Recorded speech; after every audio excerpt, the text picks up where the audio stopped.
Hey guys, welcome to my channel if you haven't been here before. Today I'm going to be doing an in-depth review of the Belize trip with EF Ultimate Break. If you're a first-time traveler, I do have a discount code with EF Ultimate Break giving you $100 off your first tour with them. So if you're interested in saving 100 bucks, go look in the description down below for the code. So this is going to be a pretty lengthy review. If you only want to know information about a certain topic, I have them all separated in my chapters. We're going to be going over accommodations, food, excursions, packing, money, and random tips I have. So whatever you have questions about, just head there. Or if you want the full review, watch everything.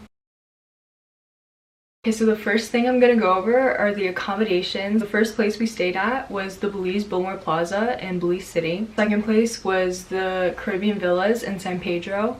The third was the Cahal Beach Resort in San Ignacio, and the last was the Umaya Resort in Placencia. So starting off with the first hotel in Belize City, it was way nicer than I was expecting it to be, and it had a pool and it was kind of like an open air feel. It had like plants around everywhere. It was a good vibe.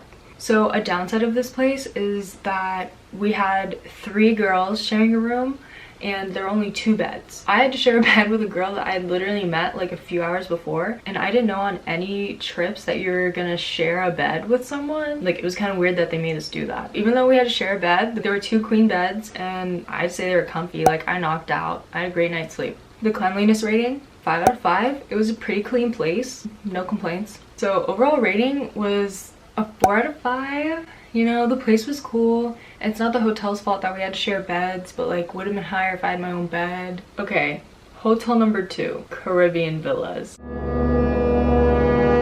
So I don't even know where to begin. The hotel was like right on the beach. It was really nice from the outside. There were 2 pools and then a restaurant slash bar right behind it. So we checked into our room and we saw that there were 4 beds. So there was a bunk bed and then like 2 beds separate, twin beds. They're all twin beds. It was like kind of a cabin vibe, like everything was wood. The bathroom, not the best, you know? This place also had a pool table, which was cool. Like, we played a game or 2 of pool one night. But the big issue with this, which it might not be an issue on every tour, but the issue on this tour was the karaoke.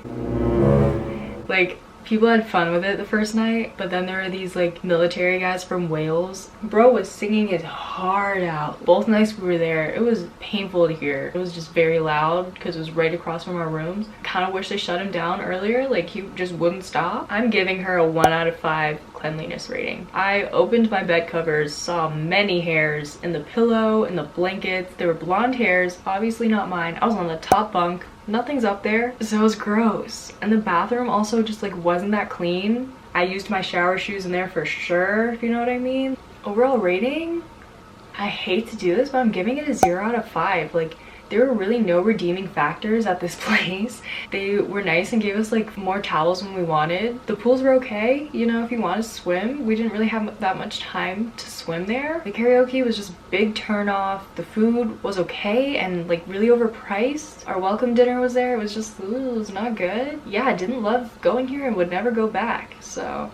Okay, the third hotel in San Ignacio, the Cahal Beach Resort, it had a beautiful view once we saw it in the daylight. It was an amazing view from where you eat every morning. This is the best breakfast you'll eat on tour, but the food here was good, so it was a good change. Also, this is not included. As soon as you get there, you have dinner there that night. So we all ordered pasta. The first night, I'm pretty sure I ordered pesto with shrimp. Next day, I ordered Alfredo. Way better. Get the Alfredo. And if you get the basic Alfredo with no protein, it's literally $9 US. And it's a bigger portion than if you get a protein. More bang for your buck, you know? So the bed situation, 3 roommates, 3 beds.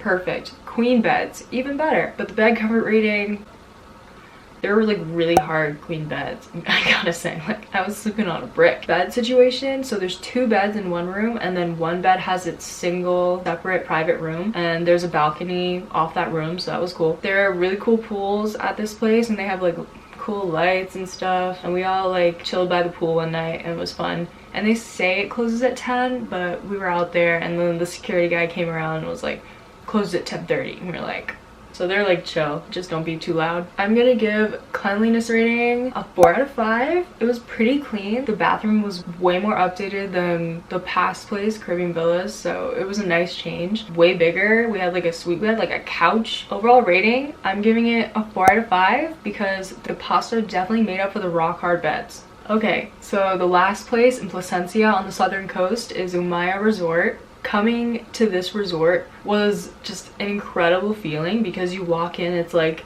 this is a real resort. Like, it feels like you're on vacation finally, instead of just like having to get on the bus at a certain time. This trip isn't as fast-paced as Costa Rica, I will say.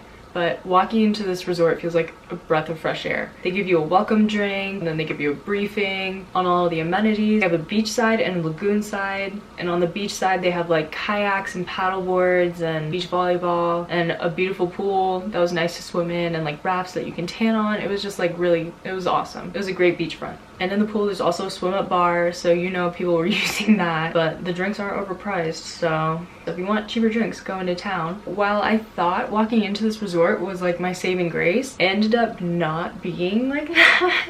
We thought picking a room with an 8 in front of it would mean like nicer, better, but it doesn't. So buildings 5 through 8, I believe, are lagoon side, and then buildings 1 through 4 are beach side. You want to be on the beach side. Those are the nicer rooms. They're more updated. Try to be on beach side if you can. But we walked into our lagoon room. It was pretty. The room was nice. There was nothing wrong with the room. Just that night when we went to shower, we had no hot water. And we called the front desk and they said they reset it, and then it just never reset. So we just showered at our friend's place on the beach side, and then the next night we still had no hot water. So we called them again and had to call them a few more times before they finally switched us over to the beach side. So the difference between the beach side and lagoon side, besides the hot water issue, was that the 2 smaller beds in one room are queens instead of twins. So way better. So the room layout is like, there's a kitchen, there's a full kitchen in this one, a TV, a couch, and then sliding glass doors out to whatever your patio balcony situation is. Then there's a master bedroom with one huge like king size bed, and then its own private bathroom, and then a room with the 2 either twin or queen size beds depending on which side you're on, with its own bathroom. So here's a picture of me in that bed because it was so comfortable. I knocked out both nights. I was so tired. It felt amazing. So on property they had a pizza restaurant, and we luckily got there on a Wednesday, and on Wednesdays they have buy one get one pizzas. They were pretty overpriced pizzas, but if you're getting 2 for the price of 1, it's like not bad at all. A group of us got 4 pizzas and they were pretty good. You know, we were all starving and didn't want to go into town, so this was definitely a good option for the first night. So if you're there on a Wednesday, ask about the BOGO pizzas. Along with the kayaks and paddleboards, you can also rent bikes. So you don't have to like pay any money for these, but you can just like request bikes and take them out. But we took bikes out and did like a little 5-mile bike ride one morning, and we did get like catcalled, but it wasn't honestly too bad. Just make sure you go in a group, don't go alone, because you never know what'll happen. Cleanliness rating at this place, 1,000 out of 10. It was very clean. It was a full housekeeping service every day you're there, so it was great. Overall rating, I would give Umaya a 5 out of 5. I'm not even gonna take points away for what happened because they did, you know, make up for it. We did receive free drink coupons, but it would have been like in 1,000 out of 5 if none of that had happened. You know, what can you do? But it was, I still liked being there. Okay, now we're moving on to the excursion part of this review. First, I'm going to go over all the included excursions, and then I'm going to go over all of the optional additions, and then tour director additions. So the first excursion you go on is the Altenha Ruins tour. I am not that interested in history, so I didn't love this one. Some of my group like asked really good questions and were like pretty interested in the tour. I just wasn't really one of them. So the best part was when we went up to the Sun God Temple, and then the view from up above is like a super expansive view of all of the temples. Like a bunch of people got on the corner and started taking pictures. It was a good way to end the tour. And then at the end they take you to like all their gift shops and stuff and ask you to buy stuff. I'm not a souvenir person, so I didn't really buy anything from there. Just be observant, because they'll give one price to some person and then a higher price to you possibly, so just make sure you're listening. The bugs were out during this tour. A lot of people's legs were like covered even just after this first thing, so wear your bug spray. Overall rating for Altenha, I would say it's like a 1 out of 5 for me. The last sun god temple was cool, but I'm just not into history and all this stuff, so I didn't love it. The second excursion in San Pedro is the Holchan snorkeling tour. I wish I could have gone on this tour so badly. I decided to plan something else because it was the only time I could fit it in. Holchan is a protected barrier reef, and it's the second biggest reef in the whole world. Besides the Great Barrier Reef in Australia, this is the second biggest, which is kind of crazy. I wish wholeheartedly that I could have done this snorkeling tour because everyone said it was amazing, and they saw nurse sharks and like rays and a bunch of fish, and all the coral was super colorful. I've heard nothing but good things about this snorkeling tour, and it's included, so it's not like you even have to pay for it, which is great. So it is a 40-minute boat ride out and then 40-minute boat ride back in. So if you do get boat sickness, then take a Dramamine because you will be on like a speedboat. Holchan, if I was there, I probably would have given it a 1,000,000 out of 5. You know, this is right up my alley. I love snorkeling. I love marine life, so wish I could have been there. The third excursion was zip lining. I was not impressed by the zip lining tour. I personally thought that it was really lame. The lines were just super short and they were not fast, and I'm like an adrenaline junkie, so this was just not enough for me, especially after doing the Costa Rica zip lines. This was like a baby zip line in comparison. The difficulty was they were understaffed, I think, so a lot of us, they basically split the group in half and like had us waiting on the towers until all 15 people in our group had come until we started going on the next line. So I feel like we were just waiting there forever, sitting on the towers for so long, and what took an hour could have taken 30 minutes because they had the guides like coming behind us, and then they had to walk in front of us to take the line first to be ready to catch us. Like, but the lines themselves, I also had an issue with. Like, they just weren't fun for me. The last one, like, went over a river, and that was cool, but I was just really underwhelmed. So ziplining for me, I feel like 2.5 out of 5, like 50%. It was cool that was included, but would I ever go back to that course? No. So right after ziplining, you go cave tubing. I don't know. I thought cave tubing was kind of cool. It's like a mile walk from the place where you get your tube and helmet and all that to the cave, so you're walking a mile in the jungle, so you need shoes. This is nothing like whitewater rafting in Costa Rica. You do not need a secure ankle strap. I was fine with my rubber Birks. You literally just sit in the tube and you're just coasting. Like, it's really slow. I just held mine the whole time and it was totally fine. There are usually 3 river crossings where you hold a line and just walk through, but because it had rained the day before, the rapids were too fast, so we only did 1 river crossing. You were only in the cave for like 15 or 20 minutes, I would say. And I don't know, it was again underwhelming for me. The cave guide just would point at a rock and be like, "Look, that looks like a bird." And then we'd look at it and be like, "Yeah, it does." And then he'd be like, "This one looks like a turtle." We'd be like we got to one part where like we saw waterfalls, which was cool, and that was really the only part that was like, wow, we're in a cave. But the rest of it, I was like, eh. After you come out of the cave, you just float down the river for, I'd say, 20 more minutes. And then it's like a short walk back. And we were freezing at this point. Literally the last tour of the day. This is the only point in time where you need a towel on this trip as well. Cave tubing, I'm giving it a 3 out of 5. Like, it was cool to experience, but would I feel the urge to do it again? Probably not.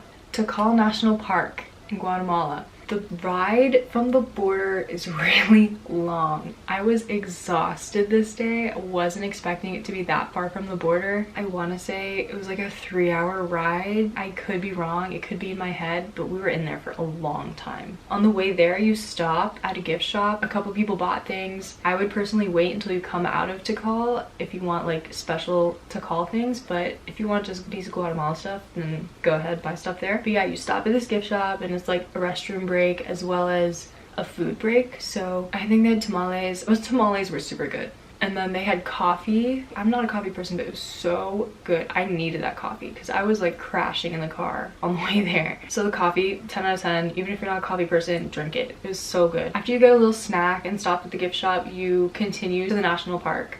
And it's, I want to say, an hour more. And then once you finally get there, you have to spray yourself down with bug spray because it is so bad. The mosquitoes are everywhere. I definitely got bitten on this tour multiple times. The tour altogether, I want to say, is an hour or two max. We walked to like 4 special temples. The first 3 were like all together. There's this one like field in between all of these temples, and they just kind of let you loose after giving you a little spiel about the history. The last part is the coolest because we got to go to the 4th temple, and that was the highest. So we were literally going above the tree line. Like, some people were winded, I'm not gonna lie, doing this climb, but it was totally worth it because the view was awesome. Overall, this tour, I'd probably give it 3 out of 5. Not to sound negative, but again, I'm not into history, so this just like wasn't my thing, but I'm not mad I experienced it. And it's another national park to check off. So now I'm going to talk about optional excursions. So on this trip, there are only 2 optional excursions, the food tour and the extra snorkeling. The food tour, I think, was $40. That seems like a lot to me. And I'm not a foodie, so I didn't really care, so I did not sign up for this. But from what I heard from the people who went, it was a lot more walking than they had expected. They were walking, I don't know, 15 to 20 minutes from place to place. Like, you go to one place for an appetizer, one place for an entree, one place for a dessert. The people who went did say that the food was good, so if you really want to experience it,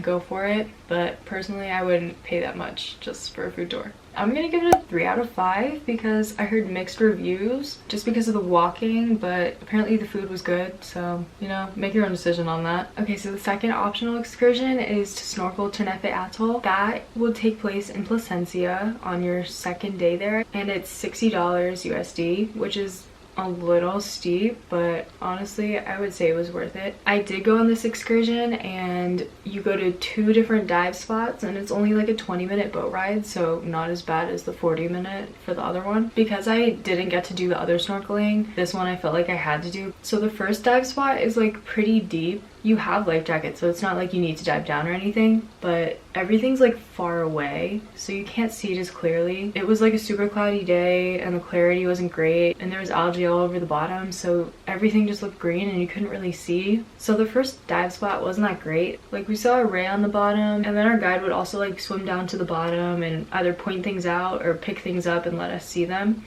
I was a swimmer in high school, so I love to like swim around on my own, so I just asked the guide, and he was like, yeah, you don't need to wear the life jacket, just have it with you because it's mandatory, but you don't have to like keep it on you. And then you take the boat, I don't know, like 5 minutes to the second spot, and it's way more shallow and you can see everything way clearer. So I don't even think the sun needed to be out, and it wasn't. I don't know, I saw a bunch of cool fish. He was bringing up starfish from the bottom, and there were a bunch of jellyfish, which were cool. I was swimming on my own a little bit, and I found a nurse shark. That was the highlight of my day for sure. After you're done snorkeling, you get back on the boat, and I chose to like dive off the boat with my friends, which was fun. And then on your way back, they give you like rum punch, watermelon, and banana bread because you needed the hydration after snorkeling because the water's so salty. The extra snorkeling in Placencia, I'm gonna give it a 4 out of 5 just because the first dive site wasn't the best, but the crew was really fun, and I found a nurse shark, so I'm really happy. I wouldn't have seen a nurse shark if I didn't go. So those are both of the optional editions. These are the tour director editions. My tour director's name was Ephraim. Easy, you know who he is.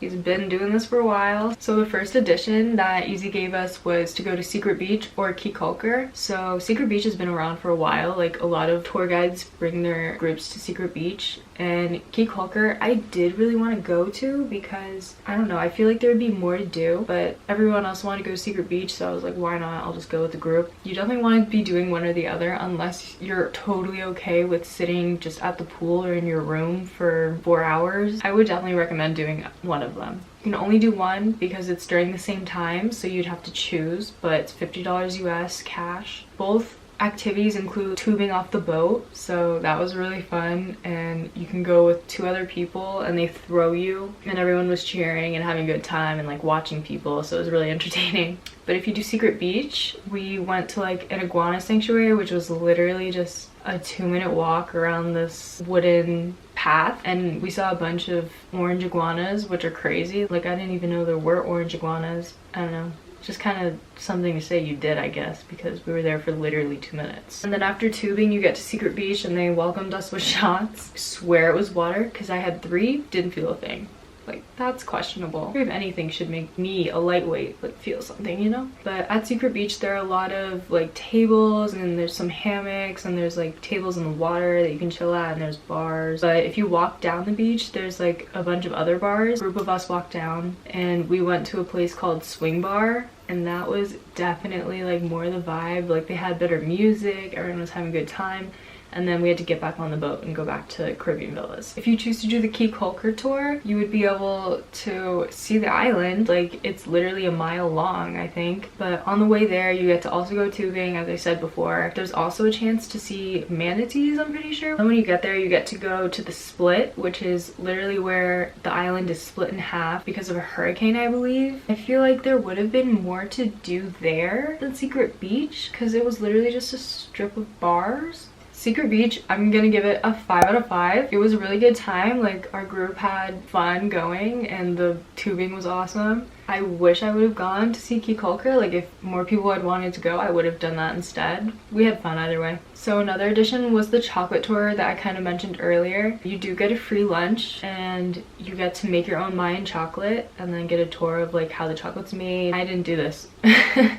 It was $30 USD. I felt like that's an expensive bar of chocolate, you know what I mean? But if you do go, it does help support the Mayan community, and they also had like a bunch of gift shops and stuff for the people who didn't go after we had lunch. And they also had like a butterfly garden, but it does cost, I think it was $5 USD. I didn't have money, like it was on the bus and they took the bus, so I was out of luck. But I got bitten up so bad, like walking to this butterfly garden, like it wasn't even funny. I didn't go, but I'm gonna give it a 2 out of 5. Like, I didn't hear much. As far as I know, people weren't raving about the chocolate tour. Like, they didn't say it was amazing, but no one said bad things about it either. So I think it's just up to you. If you love chocolate, go for it. An excursion that no one ended up doing was Garifuna drumming, a Caribbean drumming experience. And I think it's also a show. Like, they start with a show and then they let you do it. It's interactive. They teach you how to drum, and then you can dance and whatever. That would have been in Placencia. I think it was like $20 US. So I have no idea if people would have liked it or not, but it's not really my thing, so I wouldn't have done it. So another excursion that we couldn't do was the Belize Zoo. This isn't like the zoos back at home. Like, it's a sustainable zoo. They only take in animals that need rehabilitation, and then if possible they let them back out into the wild in their natural habitat. So it's not like they're keeping these animals, you know, in enclosures and stuff like the US does. This would have been a $20 excursion. I feel like that's worth it to support these animals. We couldn't go because there was a hurricane and it really damaged the zoo, so it wasn't open. So we couldn't go experience it, but if it was open, I probably would have gone. The last like excursion, it's not really an excursion. It was the Inland Blue Hole, St. Herman's Blue Hole. It was a $4 US entrance fee. I said, why not? You know, I'm never gonna be back. I don't know if I'll ever get a chance to see it again. It's only $4. So I went down and saw it. It was nothing special. If you want to swim in it, you can, but only like one girl swam in it from our group, so most of us were just ready to take pictures, get back on the bus. We were kind of over it by then. It was like our last day. I'm gonna give it like a 3 out of 5. I say it's $4. Why not? Just go see it. But then again, people will take pictures, and then you can literally just look at their pictures, and then it'll be free, so whatever. Okay, now we're starting the section that I feel like most of the people are watching for. This is my independent activity, what I planned on my own. So I planned my own flight over the Blue Hole through Maya Island Air. And if you don't know what the Blue Hole is, it is a 400-foot deep hole in the middle of the ocean, and it's literally the only one of its kind on Earth. You can see it from space, which I think is like really cool, and I thought this was my only time that I'm gonna go see it, and it's the one thing I wanted to see when in Belize, so I made it happen. After getting quotes from a bunch of different tour companies, I decided on Maya Island Air because it was the cheapest, first of all, but it was also one of the safest. It's either Maya Island Air or Tropic Air, and Tropic Air was $255 versus Maya Island Air was $215. So save us 40 bucks, why not? So how this works is they have a Blue Hole tour description on their website, mylandair.com, I think. So they take tours from San Pedro at 10:30 a.m. on Sundays, Mondays, Wednesdays, and Fridays. And luckily we were there on a Sunday, so I really lucked out. The 10:30 tour was the only one they do. I'm pretty sure they would be willing to give you a private time if you fill the plane. I ended up just doing the regular time so I could also go to Secret Beach. I ended up having to skip the whole time snorkeling for this. It was about a 30-minute walk from Caribbean Villas to the airport, so not bad. You don't need to get a cab because you're gonna be sitting there all morning anyway. So I had the co-pilot seat. The co-pilot seat was more expensive. It was 245 USD versus 215, but I thought $30, why not? Each plane can sit 6 people, including the pilot. So before this, I did look into a helicopter ride. And if you want to save yourself from contacting the company just to get a quote, the quote they gave me for a 4-person helicopter altogether was $4,226. I was shocked it was that much. I was expecting maybe 1,000, you know, which is still steep, but maybe doable. But man, 4,000? Like over 1,000 each. That's crazy. So almost you're balling like that. A helicopter's not happening. But with my Island Air, I felt safe the entire time. The pilot was knowledgeable. He wasn't really talking, like giving a tour. He was just flying us, which was fine. Like I didn't need the whole spiel. It was about 20 to 25 minutes just flying out to the hole over open ocean. Once you get there, it's crystal clear. Luckily we had sun, so it was beautiful. He gives you twice around the hole on one side and then flip side, so everyone gets a good view. Everyone can get their pictures and videos and everything. And then me in the co-pilot seat, he actually ended up taking a picture of me with the blue hole through the window. So I thought that was really cool. Overall, I'd give this company like a 10 out of 10 for sure. They were super safe. I felt like we had a lot of time, like just flying around the hole. And then we also saw a shipwreck on the way back. If you have the money, I would say definitely go for it. If it's like important to you like it was to me, because I feel like there's so many coral reefs out there, but there's nothing like this. Okay, now we're on the food section of this review. I'm gonna go over where I ate independently and recommendations and all that. Okay, so lunch at Cahal in Guatemala. They had like a restaurant there that everyone went to after the tour. We were given a menu in the vans before we'd gotten there. They had said like, oh, what do you want? We have steak, pork, and chicken. So I said chicken, surprise, we're having more chicken, rice, and beans. I was really over it at this point. Then when we sit down, people are like, oh, what did you order? And one girl next to me says pesto. You're telling me I could have had pesto instead of chicken? So then our tour guide comes over after we were like, why didn't we get to order pesto? And he was like, oh, I forgot. Like they changed the menu too much. So if you're going, get the full menu before you make your decision. Now we're moving on to places that I ate independently. The first place was in San Pedro during the food tour that I did not participate in. We went to Pepperoni's. It was like 5-10 minute walk from Caribbean Villas, and it was like pretty good pizza, and it was not expensive, so I was happy with it. I was just starving at that point, so I was ready to eat whatever. And you also like didn't really want to eat Caribbean Villas, even though their menu like sounds pretty good. They like really overcharge. Their food's like pretty expensive. I'd stay away from that and just go eat somewhere else. When you're on the southern coast, if you go to Placencia, you're gonna have the option in town to eat at Barefoot Beach Bar or Tipsy Tuna, and they're literally right next to each other on the beach. We ate at both. First we had lunch at Barefoot. I got a shrimp grilled cheese. It was good enough. It was just a little pricey. It was like $15. I feel like it should have been cheaper. And then the next night we ate at Tipsy Tuna, and so your restaurant's named after a fish, and then I go there and I try to order fish and they tell me they're out of all fish. I'm like, I don't know, I thought that was a little sus. And like, your whole menu is comprised of fish. What are you selling? My filming was just interrupted because my dog just had diarrhea. Great. Anyway, so overall, I would eat at Barefoot over Tipsy, and there's just more activity at Barefoot, so I feel like it was more fun to be at. So on my tour, the whole group had our last lunch on the way from Placencia to Belize City, and it wasn't included, but it was worth mentioning because they had t-shirts hanging from the rafters from like all of their previous guests at the restaurant, and of course we wanted to add to that. So one of my friends like found a white t-shirt she had, and everyone signed it, and it said EF Ultimate Break 2022, and we all like signed our names and stuff, and it was just really cute. So if you guys are going there, maybe just pack an extra shirt just in case, if you want to put one up there. And if you do go there and see our shirt, please send me a picture on Instagram because I'd love to see it. But anyway, down to the food. The food at this place was so good. I got like a fish sandwich. I don't even know which fish it was, but it doesn't really matter because it was gone in a minute flat. Crushed it. 5 out of 5, maybe 7 out of 5 for the added t-shirt bonus. So overall recommendations for food, basically just when you're in Placencia, I recommend eating in town versus at Umaya because the prices are gonna be way better. Not that it's gonna be super cheap, because it won't be, but it will be cheaper than the restaurant for sure.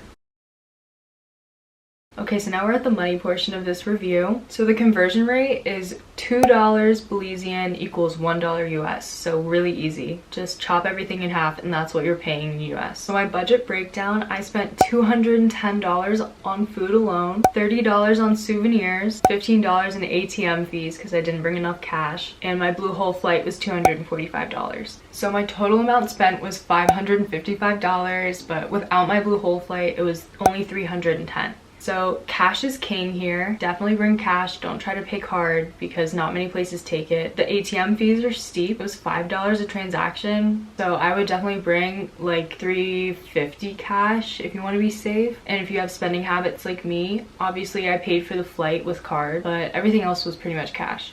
But again, I didn't really buy that many souvenirs. All I bought was a hat. Here's the hat. This is the one I got. Other than that, I just like got some hot sauce, but I don't know, you know your spending habits, just trust your instincts, bring as much as you think you'll need. Now we're at the packing portion of this review. Okay, the biggest essentials, the biggest two essentials you need on this trip: bug spray and sunscreen, reef safe sunscreen. You will be wearing this every single day. If you're going in the ocean though, don't wear bug spray because it does harm reefs. And on this trip, you will be snorkeling on some beautiful coral reefs, and there is reef safe sunscreen for a reason. If you don't know what reef safe sunscreen is, it's because regular formulations of sunscreen contain harmful ingredients that hurt the reefs and marine life that lives on it. So please take the time to just look at the label and see if there's a reef safe label on that sunscreen. An easy travel safe. We're in Dubai, it's literally just banana boat. Like, I went to Target and got a travel size banana boat and it had a reef safe label on it and we were good to go. Another brand that I love is Blue Lizard, which you can get on Amazon and at Target. Please just take care of the reefs. Another essential that I would pack is a wet to dry bag. We did have a lot of wet swimsuits and you don't want to shove that into your bag, and it doesn't always dry because it's so humid. So I would definitely bring a wet to dry bag. It can be a small one. It doesn't have to be a giant like 2-gallon one. I would also bring a rain jacket. Even if it's not rainy season, I would just bring one. It's small, easy to pack, and just good to have. So another thing that I bought specifically for this trip, mosquito repellent bracelets. These are the Kleganic brand. I literally just got it off of Amazon. They have a bunch of different types. Yeah, I'm gonna be honest, I'm not sure if they helped, but mosquitoes love me, so I wanted to take every precaution. I definitely got bitten up. Like at the inland Blue Hole, my foot got so bitten up that I couldn't bend my big toe. It was so swollen, but definitely have bug spray. You need it. As far as towels go, you don't really need a towel except for cave tubing, and my friend just took one from the last hotel we were at. So we just all community like dried our legs off and then just like changed into clothes before we got back on the bus. So now for clothes breakdown. I said this in my last review, I love to have a different bikini for every water activity we're doing. So I brought probably like way too many. I brought like 10 just so I would have choices. And if you're like me, I say bring 7, maybe 6. Like, you don't need 10. I did not wear every single one I brought. And if you don't really care, 2 to 3, that's a good number to have. So for activewear, I would bring 2 to 3 activewear outfits. You want to be in activewear for the ruins tours, and then also I would say for ziplining. So some people weren't expecting that we'd be like going out to bars and stuff like we did at the end of the tour, so they didn't really bring like cute outfits. So if that's important to you and you will be going out to the bars with everybody, then I would definitely bring like 2 to 3 cute outfits, and also maybe 1 for the farewell or welcome dinner if you really care. Like, it was pretty low-key, so you don't need to dress up, but people do. I would definitely bring a pair of sneakers for the ruins tours as well as ziplining. I'm pretty sure you need closed-toed shoes for ziplining, like it's a requirement. The ruins tours, you could just wear getaway with like chacos or tebas, like anything that's comfortable. Again, I will never not recommend having rubber, like waterproof sandals for shower shoes. I don't know if everyone does this. I feel like most people do. Bring your shower shoes. And again, I always have a sweatshirt for the bus because I get cold. You know yourself if you're gonna get cold at night. There weren't any nights where I was chilly except for on the bus. The bus was just like an icebox for some reason. Speaking of the bus, there were a few more methods of transportation. So besides the bus, there's a water taxi, and you also take cabs to a few places. So our bus wasn't the nicest this time, like not the most comfortable. The seats were a little scratchy and thin. Like on the last day it rained really hard, so the roof was like leaking into the seats, which wasn't great. I don't know, we weren't on it too much. The drive from San Ignacio to Placencia is kind of long. The roads here are not as windy, and instead of traffic lights they have roundabouts, so there are like a lot of roundabouts when you're in Belize City. As far as the water taxi goes, it is an hour-and-a-half water taxi from Belize City to San Pedro. So if you get seasick, I will say the boat wasn't rocking that much, but I would have motion sickness meds on me just in case. You never know, you don't want to be sick on a boat, that's the worst. There's also a top deck on the water taxi, so if you want to be up there and it's nice weather, try to board first. Okay, thank you for watching this review. I'm pretty sure that's all the information I had to go over. If you have any more questions, feel free to comment down below or just DM me on Instagram. My Instagram's Anna Richter, and I'd be happy to answer your questions. So overall, I'm gonna give the trip a 3.5 out of 5. I was expecting to love it more. I don't know, it's just going on Costa Rica first, I feel like kind of showed me how great an EF trip could be, and this just like didn't live up to that. It's not a bad trip by any means, like I had a good time and I saw the blue hole, which is all I wanted to see. I don't know, the ruins weren't my favorite, and I know that's like a big part of the trip, but that's just my personal review. Thanks for watching this review, and I'll see you in the next one.